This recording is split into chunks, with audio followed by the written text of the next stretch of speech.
Hello folks, today's adventure is just manual labor. That's about all I can say. It's just solid manual labor. It's about 35 degrees out here and we're dealing with several feet of snowpack. See if I'm looking into the solar here, you can see how high it is up on the post here to this side versus that side. It's probably about 1.5 feet deep there, and that's continued a lot. The goats have worn their way down the path here. They've got their water pretty much open, which is great. But this 1.5 feet of snowpack here is starting to make it hard on the gates to open and swing. So I got the trusty tool today, and we're picking and chopping. We've got a bucket full of some salt there, some rock salt, and we're just gonna work this open. I know it's one of those days where it's not fun, but the farmer's got to do it for his livestock. I'm also dealing with some runny noses as we get goats used to outside and colder temps, which is no fun there in the goat barn. I got dairy goats that need hay bales today, so I'll see if I can get some of that stuff done.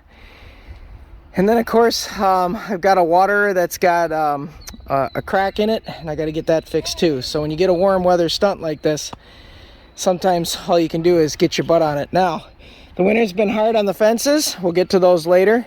So you can see it's bent some of our insulators. It's taken a few right off the posts. You know, anytime you get, I think, what are we up to, 85 inches of snow, and 2 of those sets came at 33 degrees, which meant that they're hard and frosty. That's a problem real quick. It just makes it a real headache. That snow gets icy in those storms, and then as it sinks down through the pile, it grabs the insulators. So the farm hands and I are going to have some work. But there's also some good news too, and I'll see if I can show that to you later. We've got some baby birds that arrived now for meat, which is good. The laying birds are doing excellent, and I'll give you an update on them. And like I said, got baby goats galore. So hopefully soon we'll be able to get warm enough temps where we can get them sold off and start getting things. But until I'm gonna finish this up so I get my gate to swing, I'll just keep chopping my way through, because warm weather means that I can get somewhere. So we'll just keep chopping and keep working, and I'll take you along on how the farm is doing today. So as we step into the shop here, you can see I put a new aluminum cap on the horse waterer. This is really going to help protect it. My horses get a little fun with the water sometimes, and I want to make this thing last a little longer. So that's one of the projects I'm on today. I'll take you out and show you the horses as we put it in. Right in front of me here is Maybelle. She's just a beautiful riding horse. Maybelle is a rescue out of Green Bay, and she's just really a nice riding horse.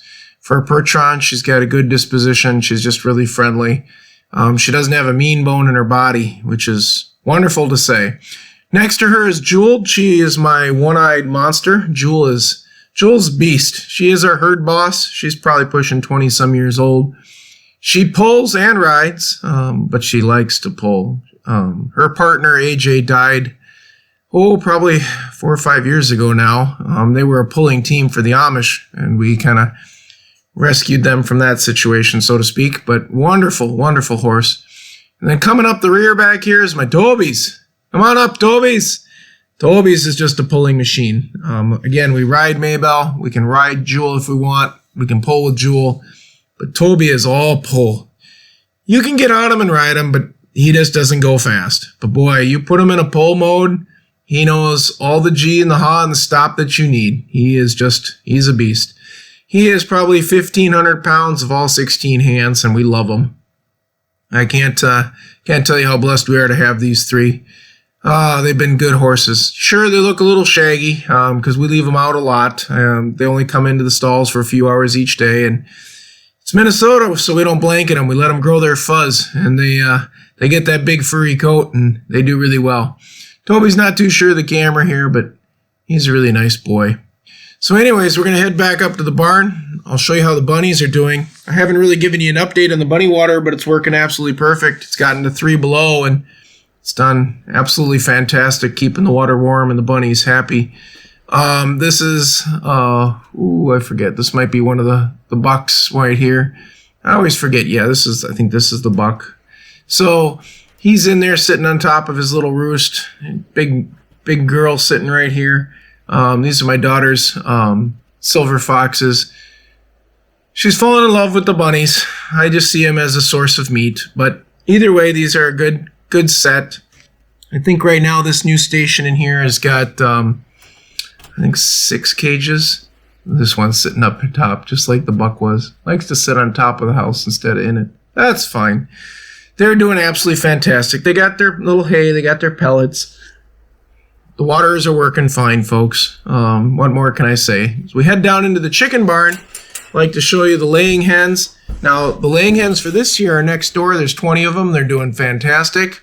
But these are my up-and-coming group that my bride and my daughters are working on. Cinnamon queens. I think there's olive egg layers in here. And the white leghorns. So they are doing absolutely fantastic. Now, this group was born in January, I think the very beginning of it. So this group has the option to go to fair. So these guys will go to the fair, probably in July, and by then they'll be in laying mode. And then when they come back from fair, we will move them into the coop where the other 20 birds are. The other 20 birds then will be sold. So we'll get some money for those other 20 birds. These guys will move in. They'll be in full production swing. And then come July, we'll have the meat birds, which are in the next room. July. What am I saying? I was thinking of the fair. Come the end of May, we'll have the meat birds gone, which are in the other room there. They just came in, and they are another source of money and food for us. I think there's about 65 in here right now. We'll probably keep under the 20 mark for us, but the rest of these are all going to be sold, packaged, processed out the door, and hopefully make us some money.